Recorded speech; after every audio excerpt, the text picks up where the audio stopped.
Well, that's not good.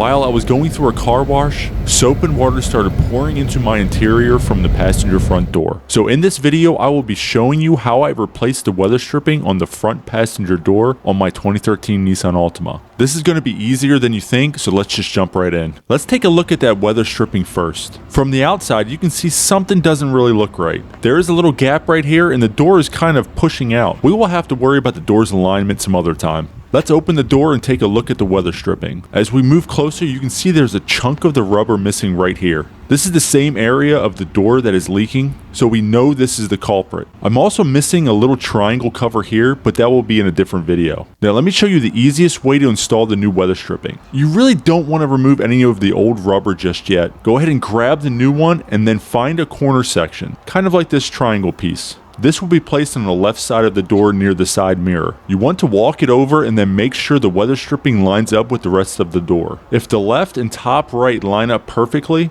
then you know you have it in the correct orientation. I'm going to start with the top of the door, so I need to peel back this piece on the side to uncover the corner.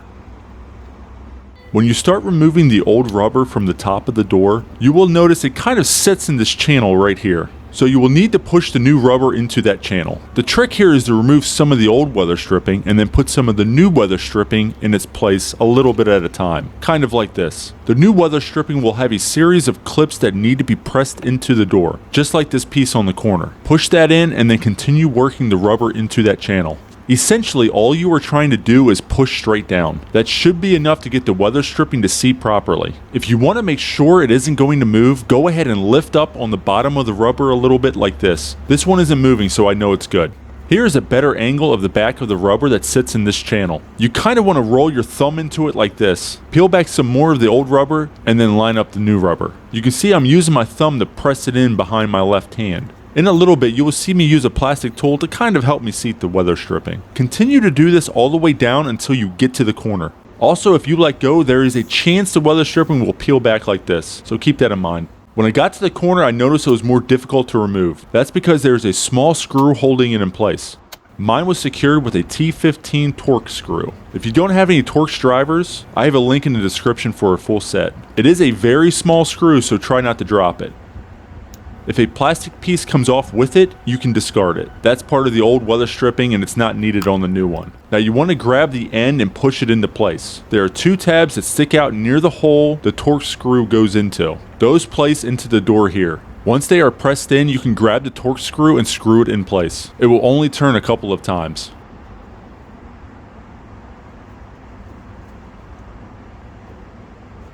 If your rubber is loose like this part is, go ahead and pull it to flatten it out. Then you want to work the rubber into that channel we talked about earlier. Doing this will flatten it out and allow it to seat properly with the top of the door preventing leaks. That looks good, but we can make it even better. If you have a plastic trim tool like this, you can use it to press the back of the weather stripping in like I am doing right here. This will help lock that rubber in place. Just make sure you don't rip through it.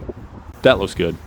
Let's move on to the right side of the door frame. This side has a similar channel to the top, so you will need to press the weather stripping into it. So as you are pushing the rubber in with one hand, use the trim tool to press it into the channel. Take your time. Like I said, you do not want to cause any damage to the rubber. As you are going down, you will notice the old weather stripping is held in with clips. If any of the clips stay in the door after you remove the rubber, use your trim tool to get under it and then pop it off, just like that. Now find the yellow clip on the new rubber and push it into the hole in the door frame. And just like on top, you can pull the rubber to stretch it out and then push it into the channel to make sure it seats properly on the door. Use your trim tool to help. As I move the camera around, you can see a better angle of where I'm using the tool. Now let's move further down the door. There are a series of yellow and purple clips that hold the weather stripping in place. The yellow ones pop out very easily, as you can see. However, the purple ones tend to rip out of the rubber and stay in the door. That's not a big deal. All you need to do is flip the tool around and then use the fork to remove them. There we go. See how easily that popped off? They aren't all going to be that easy, but we will get to that in a little bit. Now as you remove a few clips, go ahead and insert the clips on the new weather stripping into the holes in the door frame. Doing this will make it easier to put every clip into the correct place. Then peel back some more of the old weather stripping. And this clip right here I was having a little bit of trouble removing. These clips like to turn as you're trying to pry them out. So you really need to use two hands, one to hold the clip in place so it doesn't move, while the other hand is prying it out. Eventually it will pop out. You could use a metal clip removal tool, but I wouldn't risk causing damage to the paint. Moving towards the bottom of the door, continue pulling back on the old rubber and remove the old purple clips. Push in the new clips when you have a few ready. The rest of the weather stripping is full of these purple clips, so you can start popping them all out. Before I start inserting the new clips in place, I want to mention something. The weather stripping needs to be placed on the other side of the door hinge. That's easy to replace as you just need to remove this bolt right here. Mine is a 10mm. And I added a good amount of extensions, as you can see, because we will need to clear this part of the dash as we are ratcheting the bolt out.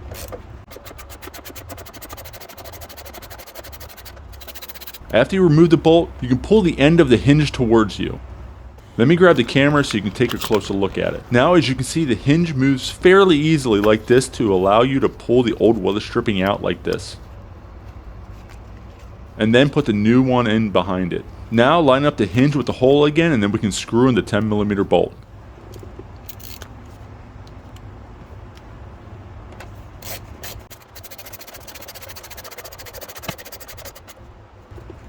The rest of this is very simple. Just go around and push every remaining clip into the holes in the door frame. I already removed the old weather stripping, so if you haven't already, you can do that now. And don't forget the ones at the bottom of the door.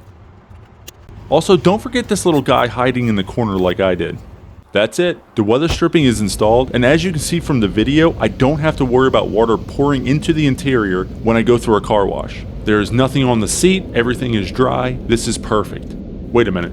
What the hell was that? Let's back up a little bit. Okay, so apparently I now have to replace the passenger roof molding too. And look at this grille. What the hell is going on with this car? This car is a never-ending project, so stay tuned. That's all there is to it. If you found any part of this video helpful or entertaining, please give it a thumbs up. Also, if you haven't subscribed yet, hit that button as well as the notification bell so you don't miss a video from our channel. Thanks for watching, and we'll see you on the next one.